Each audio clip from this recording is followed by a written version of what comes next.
کبھی سوچا ہے کہ کیا تاریخ میں کوئی ایسا حکمران بھی ہو سکتا ہے جس کے دور میں کوئی غریب ہی نہ بچا ہو؟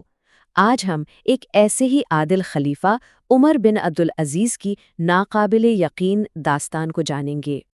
ہاں، سننے میں تو یہ کسی کہانی کی طرح ہی لگتا ہے نا؟ لیکن سوال یہ پیدا ہوتا ہے کہ کیا یہ واقعی سچ ہو سکتا تھا؟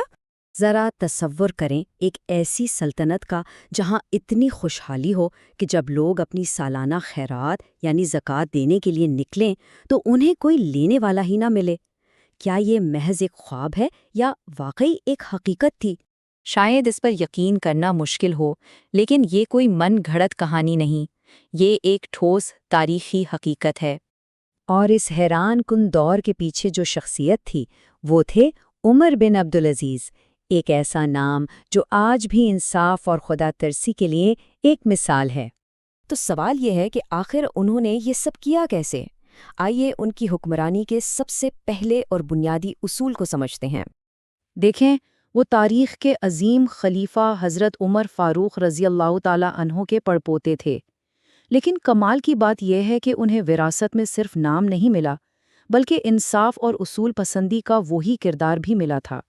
اور یہیں پر سب سے بڑا فرق نظر آتا ہے۔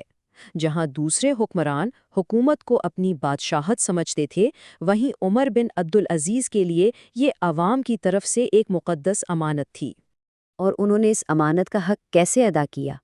خلیفہ بنتے ہی جو ان کے پہلے دو کام تھے نا، انہوں نے سب کچھ واضح کر دیا۔ پہلا، ہر قسم کے ظلم کو جڑ سے اکھاڑ پھینکنا، اور دوسرا، ہر ایک کو اس کا چھینا ہوا حق واپس دلانا۔ اور ایک بات، ان کا انصاف کسی کو نہیں دیکھتا تھا، کوئی رشتہ داری نہیں، کوئی سفارش نہیں، یہاں تک کہ انہوں نے اپنے ہی خاندان کو کسی بھی قسم کی خصوصی رعایت دینے سے صاف انکار کر دیا تھا۔ اب آتے ہیں ان کی کامیابی کے دوسرے راز کی طرف، حکمران کی ذاتی سادگی۔ یہ صرف کوئی پالیسی نہیں تھی، بلکہ یہ ان کی زندگی میں ایک پورا انقلاب تھا۔ یہ بات یاد رکھنی چاہیے کہ خلیفہ بننے سے پہلے وہ ایک شہزادے تھے اور بڑی شاہانہ زندگی گزارتے تھے، لیکن جیسے ہی اقتدار ملا انہوں نے سب کچھ چھوڑ دیا۔ مطلب شاہی لباس کی جگہ عام سے کپڑے، لذیذ کھانوں کی جگہ روکھی سوکھی روٹی۔ انہوں نے ہر وہ شاہی عادت ترک کر دی جو انہیں اپنی عوام سے ذرا بھی دور کر سکتی تھی۔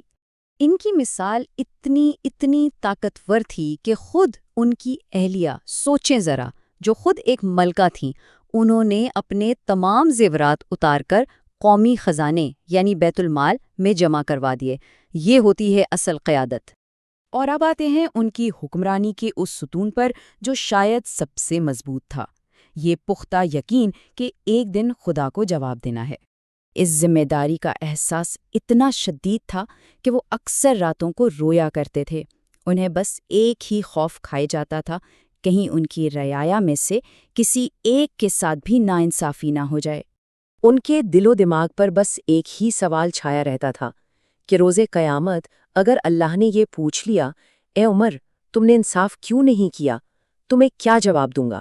یہی ڈر ان کے ہر فیصلے کی بنیاد تھا۔ تو ٹھیک ہے، جب کوئی حکمران انصاف، سادگی اور خدا کے خوف کو بنیاد بنا لے تو پھر نتیجہ کیا نکلتا ہے؟ نتیجہ تھا صفر، جی ہاں، زیرو، ایک ایسا ہنسا جو ان کے پورے دور حکومت کی کہانی کہہ دیتا ہے۔ اس زیرو کا مطلب یہ تھا کہ ریاست میں کوئی ایک شخص بھی غریب یا ضرورت مند نہیں بچا تھا۔ لوگ زکوٰۃ لے کر ڈھونڈتے پھرتے تھے مگر کوئی لینے کو تیار نہیں تھا، ہر کوئی خوشحال اور خود کفیل ہو چکا تھا۔ دیکھیں، یہ صرف تاریخ کا ایک سنہرا باب نہیں ہے، اس میں ہمارے آج کے لیے ایک بہت بڑا سبق چھپا ہوا ہے۔ آج جب ہم اپنے ارد گرد دیکھتے ہیں، ظلم ہے، ناانصافی ہے، دوسروں کے حقوق چھینے جا رہے ہیں، یہ سب کچھ انہی اصولوں کے بالکل الٹ ہے جن پر عمر بن عبدالعزیز نے ایک مثالی ریاست کھڑی کی تھی۔ تو یہ کہانی ہمیں رک کر سوچنے پر مجبور کرتی ہے کہ آج ہم ان اصولوں سے کتنا دور آ چکے ہیں۔ تو اصل سبق کیا ملا ہمیں؟ سبق یہ ہے کہ اصل میں بڑی چیز حکومت نہیں ہوتی، انصاف بڑا ہوتا ہے۔ حکمران تو آتے جاتے رہتے ہیں لیکن انصاف قائم رہتا ہے۔